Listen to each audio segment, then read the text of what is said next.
or institutions that would grow that would not be attributed to them. But Allah knows what you have done to make this happen. And so I want to express my gratitude to each and every single person here.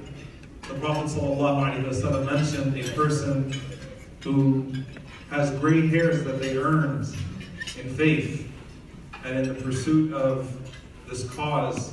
And mashallah, there are many blessed gray hairs, no offense, in this room that will be a light on the Day of Judgment, as the Prophet ﷺ said. So thank you, Jazakumullahu khairan. Every single one of us that is active in any capacity in the community today is a fruit of your efforts. And we are all indebted to you and grateful to you, even though sometimes we don't properly express it. So a round of applause for all of you.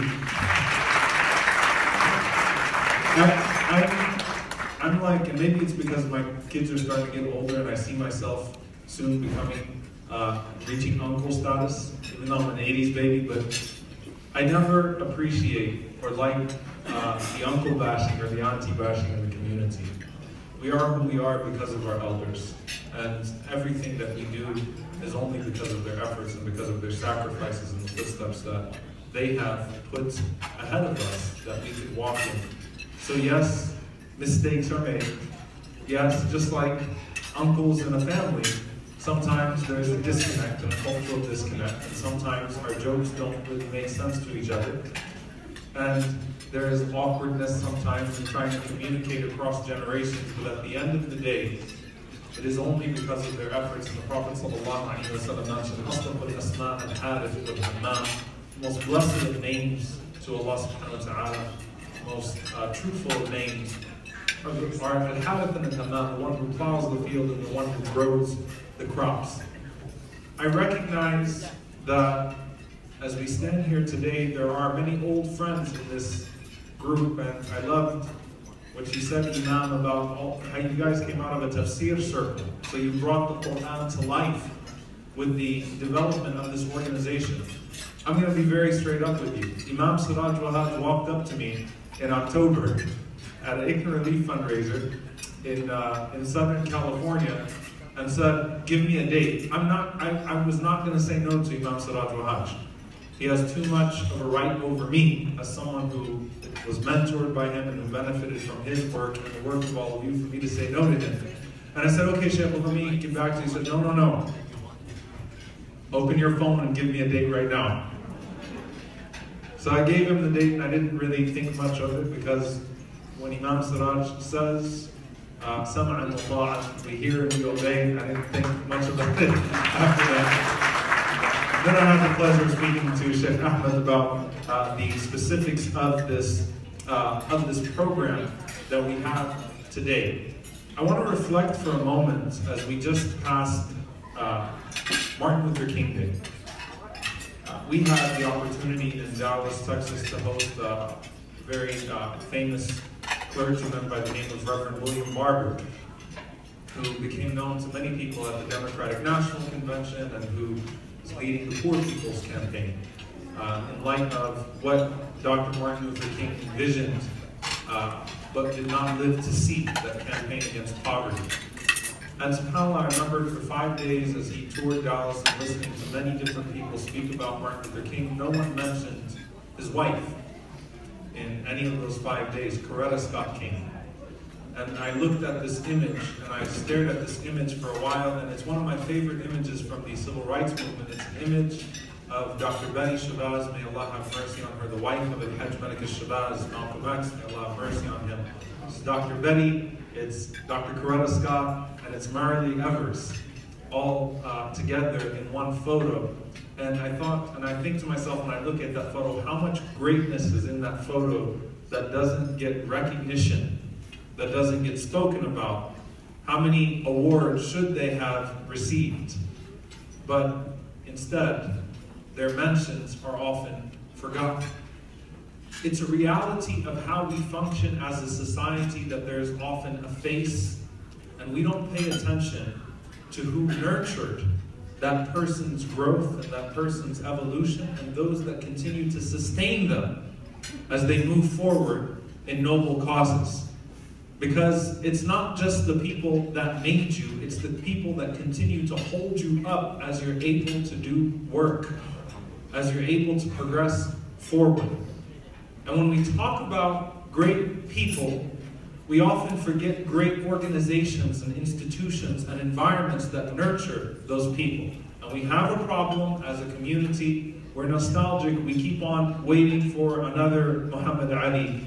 And we keep on waiting for another Malcolm. And we bask in their glory and in their praises, while at the same time ironically ignoring the many potential Malcolms that are rotting in an unjust prison system here in New York and all around the country.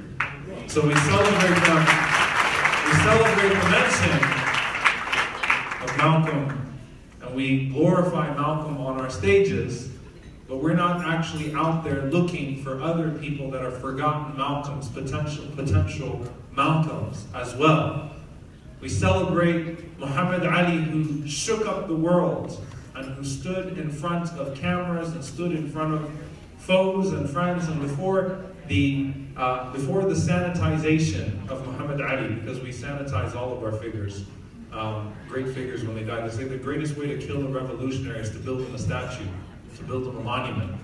And so we celebrate our figures after they die, but we're not actually celebrating the figures, we're celebrating what we want those figures to be. And so we don't celebrate Martin Luther King Jr. in this country. We don't celebrate his war on militarism or on poverty or on economic injustice and things of that sort. We only celebrate the I Have a Dream speech because it's nice to be able to hijack and commodify a speech about being ambiguous to color in this country. We do that with Malcolm as well. In the Muslim community, we don't celebrate the actual Malcolm or his causes. We celebrate the Malcolm that gave us a voice and gave us manhood and gave us our dignity in this country. But we don't celebrate Malcolm's causes and who he actually was. And Muhammad Ali, when he passed away, and every American Muslim wanted to say, see, look, we're American too. The most famous American in the world was a Muslim named Muhammad Ali. But there are young Muhammad Alis that stand today that have the potential to be like Muhammad Ali, and we shut them down because they're shaking up our communities. And we only want to celebrate a man that shook up the world in the past because we can commodify him now conveniently. But how are we investing in trying to nurture an environment where new Muhammad Alis can be born, and new Muhammad Alis can be raised, and new Muhammad Alis can raise so that they can provide shoulders, just as the great Muhammad Ali that we celebrate provided shoulders to us today. It's very easy to celebrate. It's not easy to emulate. It's easy to celebrate the Prophet ﷺ and his companions. It's not easy to emulate the Prophet ﷺ and his companions. It's easy to talk about the great things that they did and to make movies and to create all of these images and heroic narratives for the sake of our own well-being, but it's not easy to follow, and it's not easy to build. I was listening to Denzel Washington, and he's not Malcolm X, just letting you guys know. But you know, I was at BHA, Bright Horizons Academy yesterday. I was talking to a bunch of kids in Dallas, and I said, and I just looked around the room and I said Denzel Washington, and nobody flinched. And I was like, how many of you know who Denzel Washington is? And nobody raised their hands. I was like, wow, now we're going into uncle status, all right? Like, that's when you start seeing the shows that you used to watch, and they're now on Nick at Night, or they're like they're considered the old shows. You know, that's when you know that things are starting to change. The world around you is starting to change. But it was interesting as he was talking about social media and how everyone wants to be liked. We all want to be liked. It's a natural part of our psyche that we want to be liked. They said, back in the day, people used to want to be liked by the people in front of them, but now they want to be liked by 16 million people that they don't even know. So it's just, that void has just grown and grown and grown. I was thinking about the ayah in the Quran where Allah subhanahu wa ta'ala mentions on the Day of Judgment as people receive their books. Allah is not moved by the popularity of a person. So the awards are not given on the Day of Judgment in accordance with how celebrated or celebratable, if that's even a word, an individual is. The awards are given based solely on merits and who you actually are and what your contribution actually was. No one is forgotten on the Day of Judgment. Everyone who gets their book in their right hand got it because of the mercy of Allah as He saw them deserving of receiving it in their right hand. To be celebrated and to celebrate. And I think about that ayah in the Quran where Allah mentions these people who receive their books in their right hands to be celebrated and to celebrate. May Allah make us amongst them. Allahumma ameen. And what's the first thing that they do? Do you receive your book in your right hand? And as Dr. Fasid, I love you and I consider you one of my mentors as I saw you here, as you received your award, almost cringing because you didn't want to receive your award, and many of the brothers don't want to receive their awards. Do we receive our award on the Day of Judgment and do this and kind of walk around and, you know, hey, brother, sister, what happened? How was it? Alhamdulillah, it's all good. I don't want to talk about it. Do you just kind of put it away? You know, so are you going to Jannah? We'll see how it goes. Maybe they'll make space for me in paradise, you know. Maybe you should go talk to brother or sister so-and-so. Do you do that? You know what you do on the Day of Judgment? As humble as you are, you know what you do? Hey everybody, come read my book. See my good deeds. Someone said something to me once, subhanAllah, that really moved me about that ayah. He said, who's the first person that you will run to with your book of good deeds? You know, when you get your accomplishment, you get your degree, whatever it is, you run to your mom, run to your dad. I know I'll run to mom. May Allah make us amongst them in that gathering of the righteous. You run to people and you say, here it is. Here are the good deeds that nobody recognized. I don't know if this is sensitive material, so let me turn it around. Here are the good deeds that nobody recognized. Here is my years of selfless sacrifice that nobody celebrated.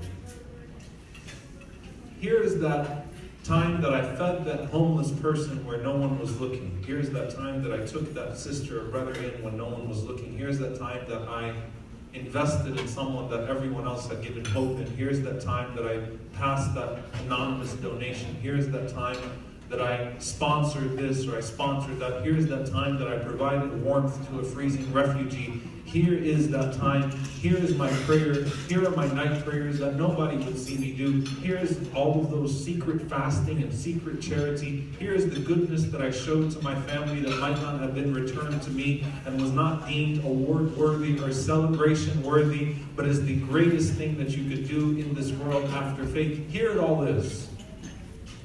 You don't hold anything back. You go and you celebrate, and you don't just go up to mom, dad, brother, sister. You walk up to people that you don't even know. You just go through the whole majlis, the whole gathering. You say, hey, hey, look, I don't know who you are, but here's my good deeds. You're overjoyed. You're celebrating, because on the Day of Judgment, you get that award based on who you actually are. There's no hypocrisy. There are no hashtags. It's not like, you know, right hand to whatever it is, there's no hypocrisy in the awards on the Day of Judgment. There is no uneven distribution. It's based on who you actually are and what you actually did and what you actually put forth, and the thankless work that is thanked by Allah subhanahu wa ta'ala. When you give of yourself and when you serve, there's that ayah in the Quran and Surah Al-Insan that we often quote, where Allah mentions to us the spirit of charity in which we should give. إِنَّمَا نُطْعِمُكُمْ بِوَجْهِ اللَّهِ. That when we feed people, we say, not externally, internally, with our body language, إِنَّمَا نُطْعِمُكُمْ بِوَجْهِ اللَّهِ. We feed you only for the sake of God. لا نريد منكم جزاء ولا شكورا. We want no compensation in return. We want no gratitude in return from you whatsoever. You don't actually verbalize that. That's just in your behavior and in your body language, that when you give, you honor the person that you're giving to. You do it in a way that shows that you are honored to serve them. That you feel not only not annoyed by their presence, that you may serve them, but honor that Allah chose you to serve them. But there are many layers and dimensions of selflessness and service. He or she who serves the people will not just donate their wealth. Sometimes they'll donate their dignity as well. People will criticize you even when you're just trying to do the right thing, and sometimes people will be malicious towards you. And you will have to ask yourself, why did I sign up for this in the first place? If I signed up for this for the praise of people, then when the praise of people turns to critique, I no longer want to have anything to do with this. And on the day of judgment, when I show up looking to Allah for a reward for what is noble work, but that was clothed in intentions that were not so noble, the Prophet ﷺ said, Allah will say, اذهبوا إلى الذين كنتم تراءون في الدنيا.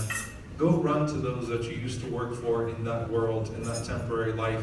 See, هل تجدون عندهم جزاء? See if they have anything to give you today. Because what you were working for is not available. The currency of that praise is not available on the day of judgment. There is nothing to give you. So you're not just donating your wealth or your time. You're giving yourself for other than you. And you're building institutions. And you're building organizations. And you're investing in work and community that will far outlive you. Who can tell me who sent Malcolm X to Hajj? His sister. What was her name? Ella Collins. May Allah have mercy on her. The sister of Malcolm, who invested in his Hajj. Malcolm was selfless.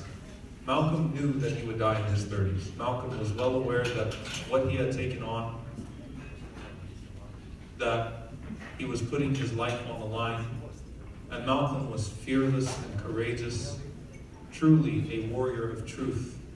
Showed that he was completely undeterred, even after they firebombed his home. I mean, subhanAllah, think about what that does to you mentally after your home is firebombed. An attempt is actually made. It's one thing to talk about an attempt being made on your life. It's another thing when you actually see that attempt is completely undeterred. And he paid the ultimate price for that. May Allah have mercy on him. On the day that Malcolm was killed, Muhammad Ali's apartment was burned down. A sign to him that if he did not behave, and if he kept on his Malcolm-like behavior, that he too would pay the ultimate price. He was undeterred. He continued to move forward. Dr. Martin Luther King Jr. actually was stabbed and almost killed before his assassination in 1968. He was stabbed in the chest and he almost died. There's the famous saying of that nurse that had he sneezed, he would have died. But he continued forward. When you don't live for yourself, you continue to give of yourself, even when that praise and that appreciation is not going to be in this world. Medgar Evers died in his 30s. He knew that what he was doing would lead to that, and it was he who said that you can kill a man, but you can't kill an idea. When you live for other than yourself, then it's always worth the sacrifice, because you are seeking an appreciation far greater than yours. Awards cannot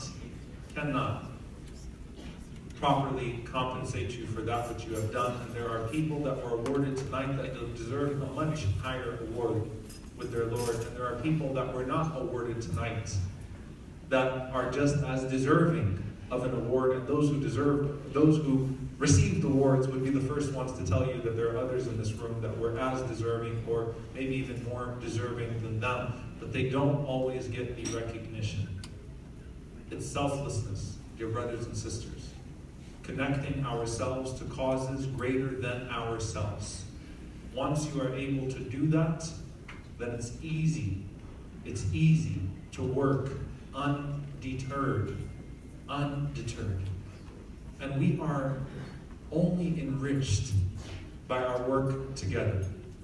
You know, the Prophet ﷺ, if there was any person, I always hear this, I'm sick of working with the community, I'm going to take a break now, burnout. I see people that are, mashallah, all like they're lightning rods and they're MSAs. 10 years later, I see them and they're like unrecognizable. I'm like, what happened to you? Do with the Muslim community. The Muslim community is this, and these people are that. I'm sick of working with people, and they just exhausted me, and I'm just going to do my own thing. I hear it all the time. All the time. Let me tell you something. There is no one who enjoyed the private aspects of his faith more than the Prophet ﷺ. There is no one who was exhausted more by the people than the Prophet ﷺ. They would follow him to his home and knock on his door and call out to him even late at night, even as he spent all that time with them. The Prophet ﷺ always had people that would follow him around, that would try to take from his time, that would consume him, and with all that he gave them, the Prophet ﷺ also received harm from people too, the same community that he was serving. Let's not make it a utopia. The society of the Prophet ﷺ had problems, and sometimes they were self-inflicted wounds of the community. And he continued to serve, and he continued to give, and he continued to be that person. And he said to us, sallallahu alayhi wa sallam, الَّذِي يُخَالِطُ النَّاسِ وَيَصْبِرُ عَلَى أَذَانُهُمْ, the one who continues to mix with the people and tolerates the natural misfortune that comes with that is better than the one الَّذِي لَا يُخَالِطُ النَّاسِ وَلَا يَصْبِرُ عَلَى أَذَانُهُم, the one who stops or who does not mix with the people and does not tolerate what comes from the people. Let me focus on that for a moment. Dealing with that board meeting, dealing with that brother or that sister as you're walking out, or as you're trying to do something good, that's ibadah. That's an act of worship. And it's twice as rewardable as your nice, comfortable, private faith at home. Dealing with what comes with the struggle is in and of itself of the greatest acts of worship of the struggle. Because Allah knows that the greatest hindrance in our pursuit of Him is ego. It's ego. And when you're able to let that ego get bruised over and over and over again because you care about the cause, that shows that Allah is more precious to you than your ego. So you take it, and you continue. You take breaks. Sometimes you need a break. Just don't let the vacation turn into early retirement. And mashallah, there are people here still working. Didn't retire even when they had the right to retire. Don't let it turn into that. Allah knows how hard it is to deal with the people. But we are enriched and made better by our interactions with one another. The Prophet ﷺ didn't give up on his people. He didn't give up on the people that were oppressing him. He didn't give up on his family members, those that cursed him, those that tried to kill him. He didn't give up on them. He loved his people. Yes, he loved his people. Muslim and not Muslim, he loved his people and he did not give up on his people. So when he says, "Allahumma ighfir li qawmi fa innahum la ya'lamun," oh Allah, forgive my people, they don't know any better, even as they're knocking his teeth out and causing him to bleed and killing family members of his, he loved his people. In the famous eulogy of Malcolm, I know many of you know it, by O.C. Davis, that Malcolm did not hesitate to do so, to die, because he loved his people so. The Prophet ﷺ loved his people, Muslim and otherwise, Muslim and non-Muslim. And because he loved his people, he tolerated what came from them, and the reason why he had the capacity to tolerate what came from them was because he loved the Lord that brought him and brought him those people more than anybody else and anything else. That's where he got that capacity. That's where he got that wus'ah, that expanse, that expanse in the chest to be able to deal with the natural hardship that comes with dealing with the people. Allah knows we are exhausting, sometimes more so than we are exhausted. And you know what the Prophet ﷺ said as a casket went by? He said, "Imma mustarihin." I caught that. Maybe that person is either rested or relieved from. That person, as he goes by, either rests or is rested from. Meaning either now that person will rest or people will rest from that person. Think about that. The Prophet ﷺ said that as a person goes to the grave, either people will rest from that person or that person will rest from the people. Allah knows we exhaust and we are exhausted. And working with community is tough work. And there are so many times you want to turn around and walk away from it. Continue with it, because you are not here. You are not here to have your ego stroked. You're here to have your ego bruised for the sake of Allah. You'll take it for the sake of Allah.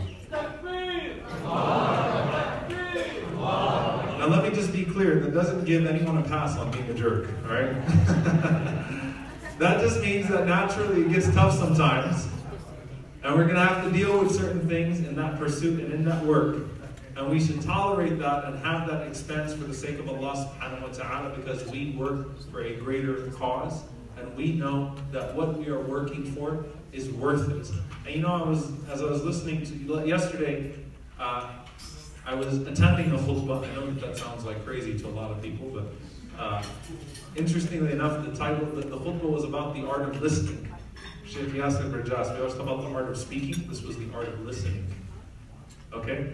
And subhanAllah, he quoted Imam Hassan al-Basri rahimahullah, who said, always observe silence when someone is speaking to you. Listen to the one who is speaking to you. If they are an ignorant person, they will increase you in hilm. They'll increase you in patience. So you'll be patient. You'll listen to them. You're not going to cut them off. You're going to learn to listen and take it. You're going to learn to hear the criticism. You're going to learn to hear the ignorance. The Prophet ﷺ would look at a person and let them spew it all at him. Keep going. He wouldn't shut them up. He wouldn't interrupt. He'd sit there and he would listen, and he would even ask them after they just insulted him, "Are you finished?" Not like, "Are you finished?" in an insulting way, but out of courtesy. "Are you finished, O Abu Walid?" Not you, Sheikh Abu Walid. The Prophet ﷺ would listen. So Imam Hassan al-Basri rahimahullah said, if that person is ignorant, then you will increase in patience as you listen to them. And if that person is knowledgeable, then you will increase in ilm, in knowledge as you listen to them. Learn to listen. Learn to observe. Let it come. And understand that it grows you. And on this point of how we are enriched by one another, I want us to think for a moment, you know, subhanAllah, I know that we have role models that we look to in the past and in the present. But you are your own story. You have your own path, you have your own trajectory towards Allah subhanahu wa ta'ala. And the Prophet ﷺ, his greatest success in the institution and the movement that he formulated was not that he turned everyone into a singular personality, but it was that he made Abu Bakr the best possible Abu Bakr, and Omar the best possible Omar, and Uthman the best possible Uthman, and Ali the best possible Ali, and Aisha the best possible Aisha, and Fatima the best possible Fatima, and Salama the best possible Salama. That he was able to make you the best of your own self. And you know what ends up happening as these companions interact with one another, as they came together with their very different personalities? Because we are, and let's face it, we drive each other crazy as a Muslim community for many reasons, but one of the things is we have the most diverse faith community in the country.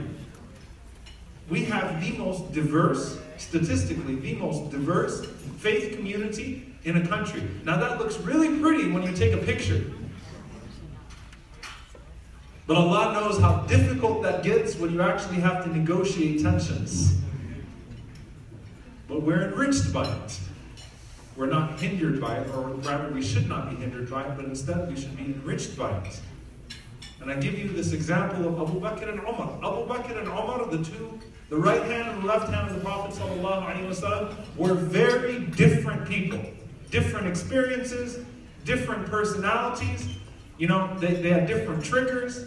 And guess what? They used to argue. Yeah, Abu Bakr and Omar, the two greatest men of this nation. They used to argue. Sometimes it got heated between the two. But they loved one another. They loved one another.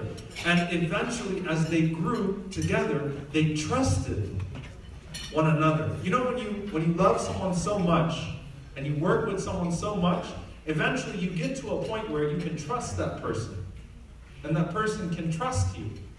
And so, your critiques of one another might get a little bit more pointed because now you're brothers, now you're sisters. Again, that doesn't mean that you don't try to do it with hilm, that you don't try to do it with generosity and dignifying the other person, but there's a level of trust. Things become more forgivable because you understand that you're trying to make me a better person, and I understand that you're trying to make me a better person. We're trying to make each other better, and that's understood. So you know what ends up happening with an Abu Bakr and with Omar? As they work on each other, as they have their different personalities, but they're around each other so much, Abu Bakr rubbed off on Omar, and Omar rubbed off on Abu Bakr. And you know what happens? After the Prophet ﷺ passes away, and Hurub al-Ridda take place, the mass apostasy takes place, and the hijacking of the zakat system takes place, you know what happens? Abu Bakr became more Omar than Omar for a moment. Omar was the soft one. And Abu Bakr was Omar. And you know what happened after Abu Bakr passed away? And Omar radiallahu anhu started dealing with some of the things, the tensions and the challenges that he was dealing with. Omar became more Abu Bakr than Abu Bakr. Because when you're brothers, when you're sisters, and you're with each other, you rub off on each other. You complete each other. You learn from each other. That was the mechanism of the Prophet ﷺ for dealing with the youth and with the old ones and his community. It was a beautiful sight. Imagine the sight. Imam al-Shafi'i rahimahullah ta'ala teaching, as this young kid, teaching the elders of the community. And they could sit there and they had the humility to sit there and listen to this young man teach them the fiqh of fasting in the masjid of the Prophet ﷺ. And as he's teaching them the fiqh of Ramadan and the fiqh of fasting, Imam al-Shafi'i, the great Imam al-Shafi'i, takes a cup of water and takes a sip on the day of Ramadan. And he wasn't sick. Did you guys hear what I just said? And Imam al-Shafi'i is teaching in the masjid of the Prophet ﷺ, less than 2 generations removed from the Prophet ﷺ, on the day of Ramadan about how to fast. And he's not fasting, and he's not sick, and he's not traveling. So they look at him and they're like, what are you doing? I mean, is this something we didn't learn? Are you gargling with the water? He said, no, I just haven't hit puberty yet. He hasn't hit puberty, and he's teaching giants. And he said, I'm tired. And I don't have to fast technically. And he wanted to take a sip of water that day. The humility of people to be able to sit around and benefit from a Shafi'i despite his age. They understood the elders and the youth. And Imam al-Muzani rahimahullah sums it up beautifully. And Imam al-Muzani says that the elders, when they used to see the young ones, they used to say, Sabaqtuka bishar. That I have preceded you in doing bad. Okay? Or that I have sins that I have done that you have not done. Meaning your innocence has not yet been compromised like my innocence has been compromised. And the young would go to the elders and follow the elders, and they would say, Sabaqani bil khayr. That this elderly person has preceded me in good, and I have a lot to benefit from this person. So it created a cohesiveness. So that the ummah of the Prophet ﷺ could move in one functional direction, united direction. Because people understood that they were enriched by their experiences, enriched by their diversity. Enriched. by all of the different personality types that started to operate within the Ummah of the Prophet ﷺ. We grow because of each other. I only become a better version of me when I interact with other than me. That's the way for me to become the best version of me. So dear brothers and sisters, in this historic community, one of the most important communities in the United States, who have done so much amazing work, who have a legacy that has allowed for many other communities to build upon. Keep on progressing. Keep on working with each other. Do not retire. Don't retire. Benefit from each other's experiences. Allow the innocence of our youth to not go tarnished by our pessimism or by our own cultural shackles.